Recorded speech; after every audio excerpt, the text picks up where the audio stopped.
Nggih, sekolah. Masalah le. Ya semoga-moga sehat terus ya Nduk. Amin. Panjenengan ugi, Bapak. Amin, amin ya matur nuwun pandongamu. Nggih. Yo dipersembahkan marang sedaya para lenggah ingkang taksih kepareng wungon wonten mriki. Lan ugi ingkang kepareng mirsani lumantar streaming mbok menawi enten pedote nyuwun pangapunten pancen sinyale rada abot. Nggih, mugi kagem jampinipun saya. Sayae sapa? Hah? Sayae sapa? Sayae Bapak Ibu ingkang mresani live dalu menika. Siap. Sap. Kowe ngompani terus to kan modelmu kan. Iso sayahe sapa lho. Niki kula nggih matur suwun kagem Bu Kesi lho Pak. Kula nggih matur Wau kula pun dikasih resep obat kersane swara kula. Napa pentil? Pentil udu pentil. mantul. Pentil lah ngeten lah. Kan tak kei pentil. Pentil Bu aku ngono. Lah ya pentil berarti kowe kari ngompo malah. Lah nggih niku. Lah iya. Metil. Emangnya Iki kula obat obat. tenggorokan ngono lho. Oh, ngoten. Nggih matur suwun nggih Bu nggih. Kuwi lintang Kairo wis nate dolan nggonku Jaten Karanganyar. Sampeyan urung dhewe lho. Lho nate, Pak. Kapan? Nate nglewati ning dereng Nglewati tok. nglewati. Dolan. Lah kula pas jenengan pas kula telepon jenengan niku pas jenengan niku main gitu ya, Pak. Main apa kertu? Mboten, pas Oh, teng pundi. pas tanggapan. Nggih, pas Ya, tanggapan. solek ngulon mampir ya. Nggih, pasti, Pak. Ya, yo Bang Wetan dening Mbak Niken Salindri dan Lintang Kairo. Yo diaturake. Yuk, kita us.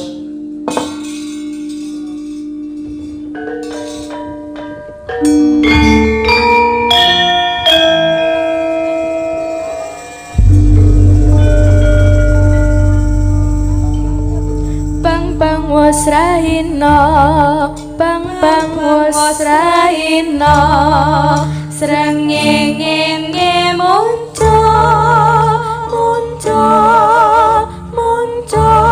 sonar sumamuran, bang wis rahina, bang wis rahina, srengenge muncul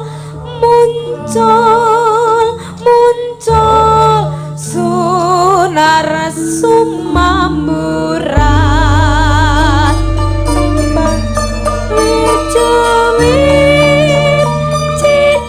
cuwit cuwit rami.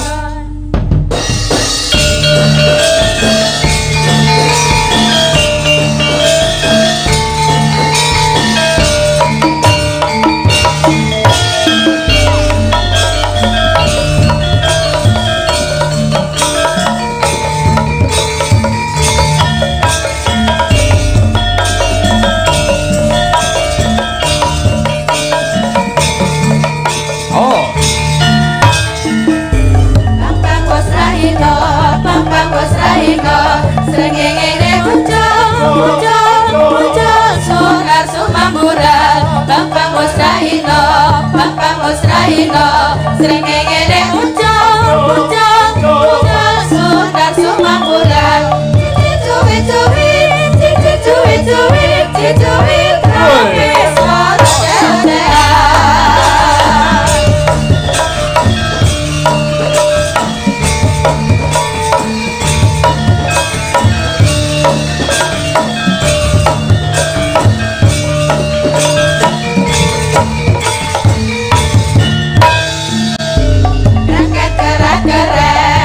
suara tiba aneh sumar atus kepiar-kepiur kerangkat kerak-keret tiba aneh sumar atus kepiar-kepiur segere kapati bina bagas kewarasan.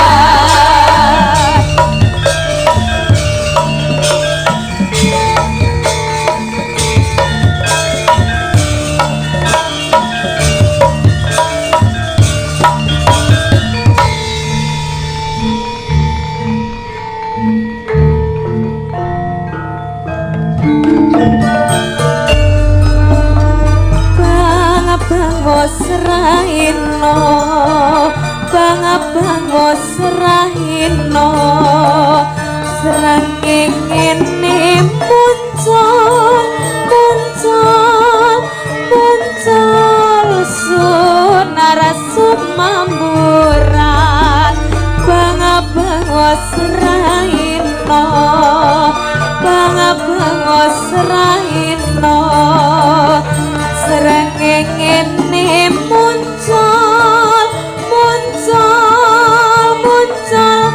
sunara sumamburan jawi terane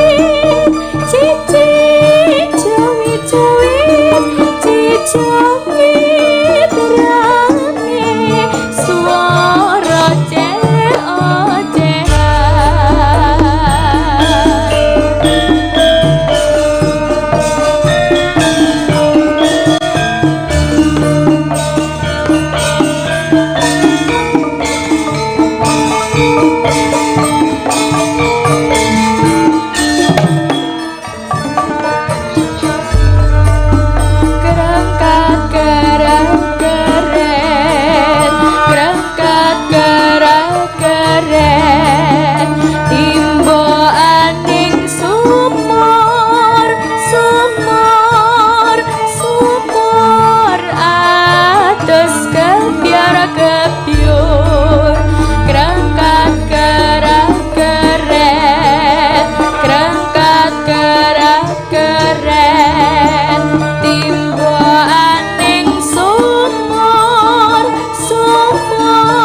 Rancak lagi niki lho kula napa ngrungokne garapan Bang Bang Wetan teng gene wayangan ngeten iki Pak.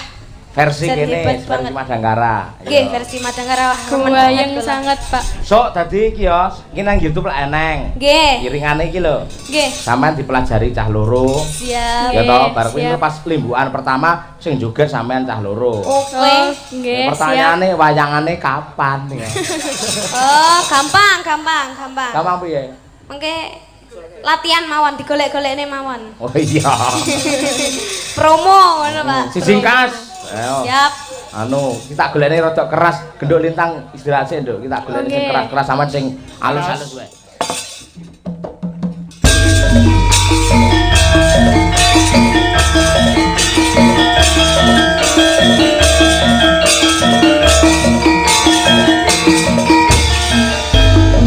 Cupra suwang suwang keteng keleter Rambu katundung kutel Pak kolera lere sopo kuyu dele ake sir Sir pong dele kopong sir pong dele kopong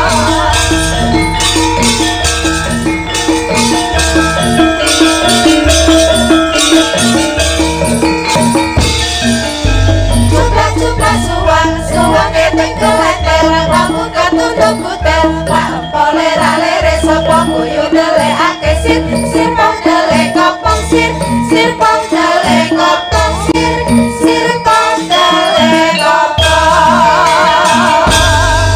Nah, iki. Selamat malam Cahayu. Selamat malam sugeng dalu Bapak Cahya Kun Sajwi. Kun tadi kun sasi. Nggih kersane apa agak-agak gaya ngoten. Ayo. Jare ibumu mau ngendika sampean rada lara. Tiro sinten? Ibumu. Ibu sinten? Yo, kowe sing nglareke kowe iki sapa? Oh, ibu kula ta. Lah teng mriki niku ibu kula wonten kalih, ibu kandung kalih ibu Kesi. Oh iya. Nggih, makane jenengan jelas riyen. Oh, ibu kandung mau ngebel Nggih. karo Bu Kesi. Niki kan nembe gerok, nembe Ah. watuk ngono. Oh nggih, ndek wingi saking rumah sakit. Nih mboten napa-napa niki.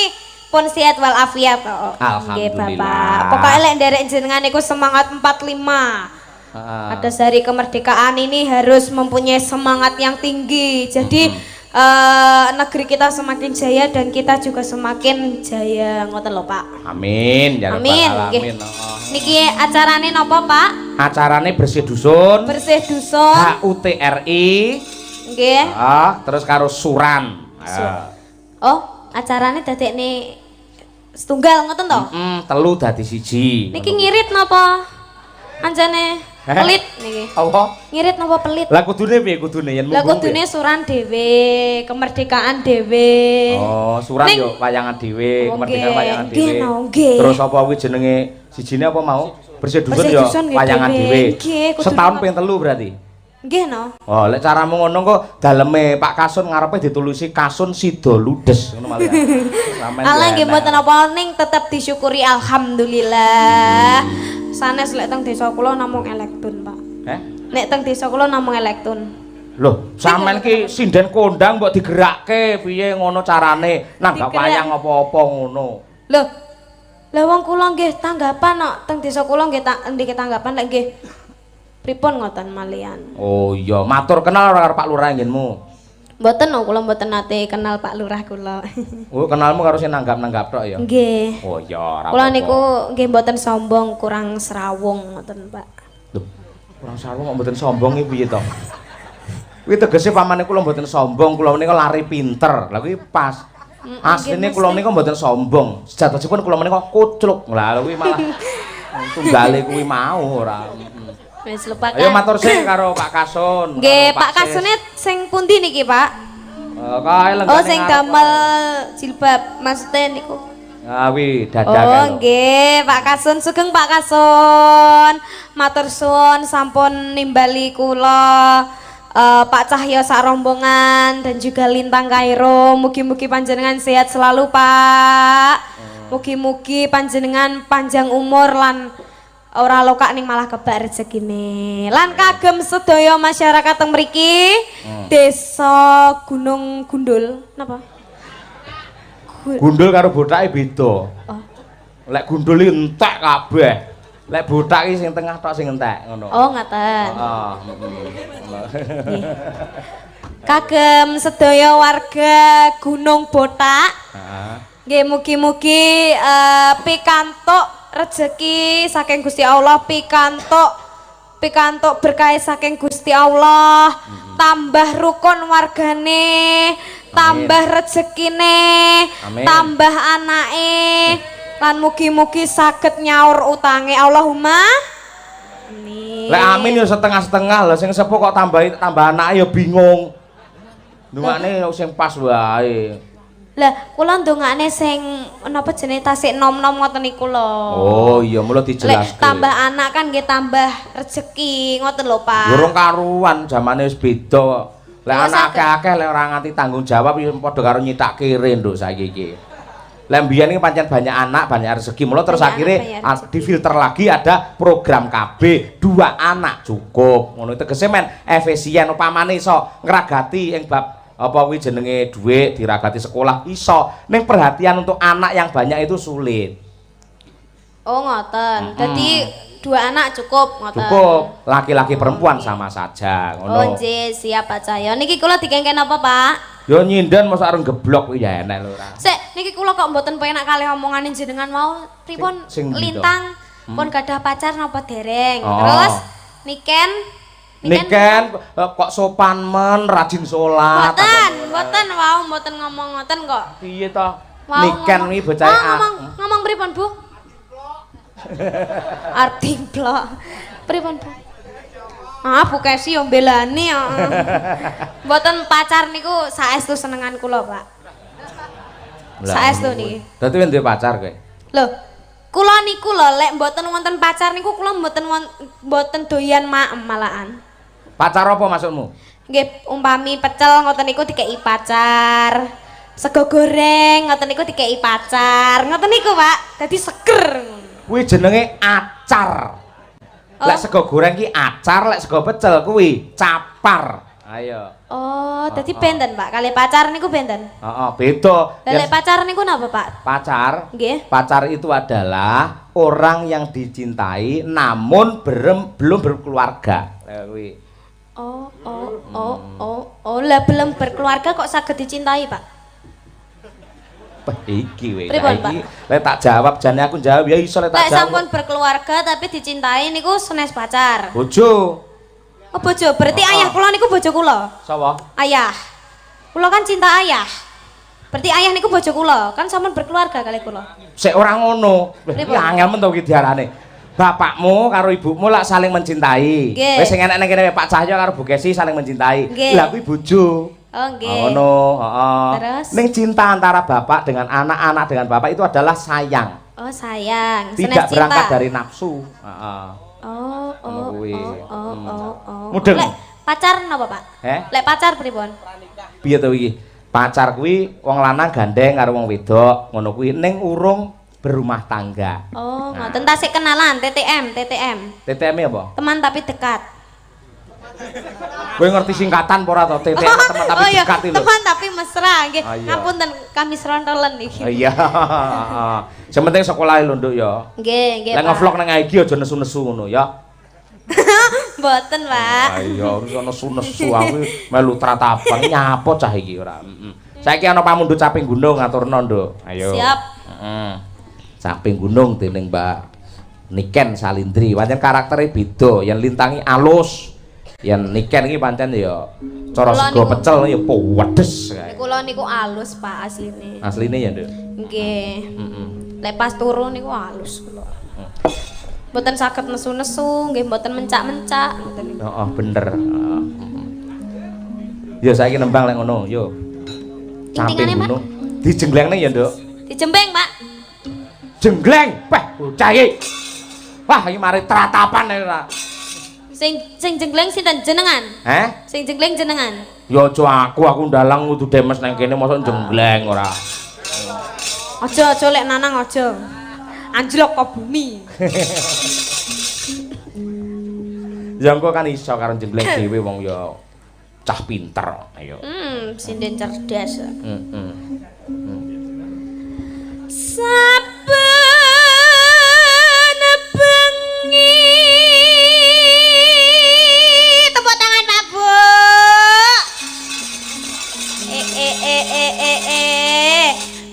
Lintang kompak, bareng aku gak kompak. Lho ngono sing meresapi sik, ngrasake suarane kaya apa. Kula anggere teko titik wis ora rasa kok perintah mesti tepuk tangan. Ayo. Dadi sampeyan ora perlu tepuk tangan anak-anak kaya guru TK sampeyan. Yo.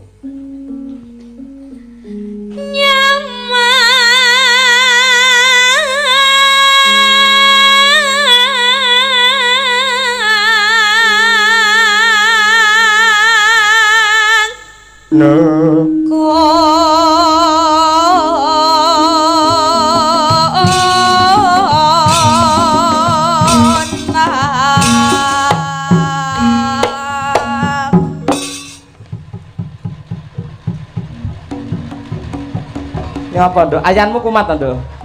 Niki badhe mencolot Pak. Biasane lek jenggleng niku kudu ancang-ancang Pak. Oh betul. Kona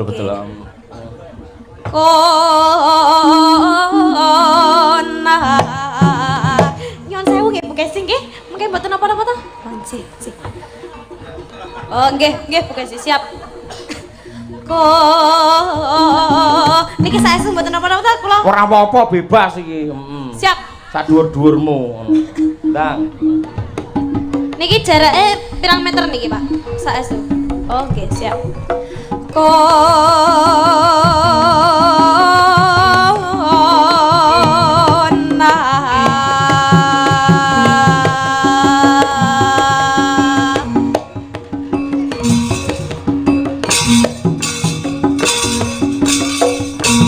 Ken. Pripun, Mbak? Lamun jenglenge kapan? Selak isu no iku. Lah kula ngenteni sing ngendang niku lho. Lho sing ngendang ngenteni sampean kok. Malah padha ententenan nang mencolot. Ngono. Lah sampean mencolot akhirnya keluar keringat, terbakar, kolesterolnya akhirnya sehat. Ngono. Oh, siap. Bari iki sing dhuwur. Jenengan ngelokne kula gadah kolesterol. Ora, sing jenenge wong anggere kakean maem, makanan apa saja pasti mengandung kolesterol. Apane yen basane gorengan, kulit iwak ngono kae. Oh, njen. Mugi-mugi kula aman, mboten kolesterol. Amin. Ayo. Tuh, terus e.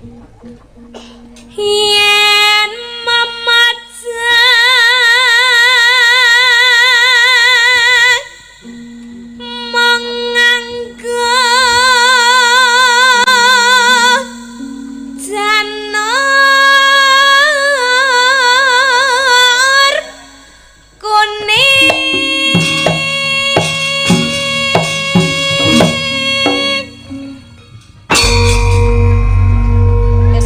Jos, kuwi jenenge totalitas sing ngono kuwi. Oh, totalitas tanpa batas ning ya sikil. Ya Allah.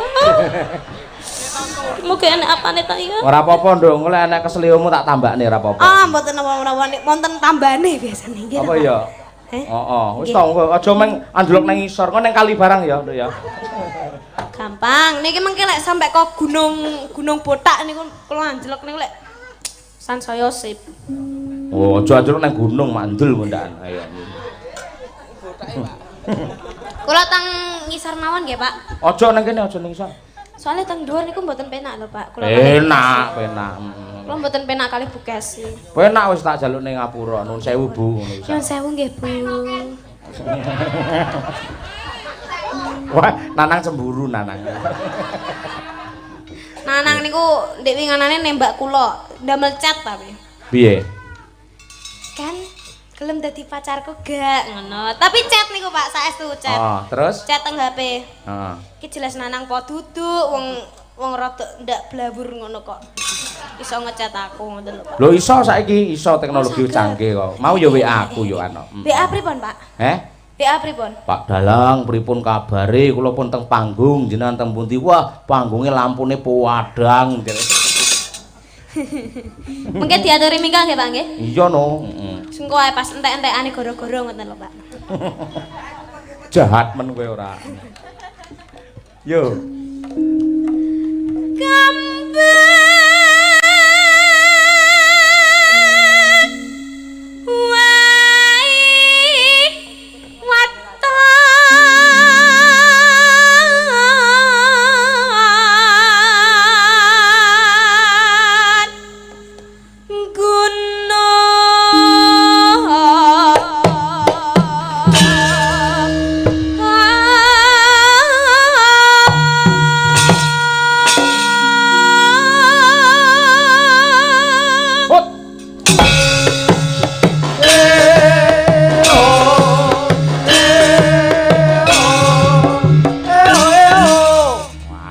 dan jogete apik, suarane bantas. Ayo wis komplit cah iki.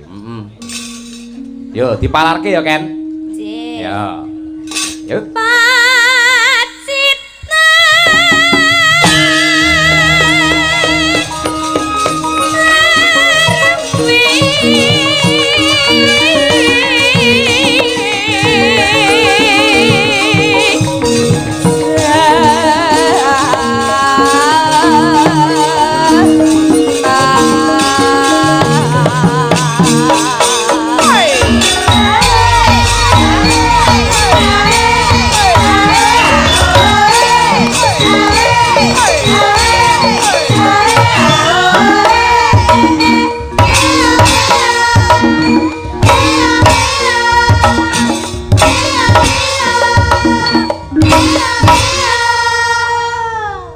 Luwes kaya ngono to kan.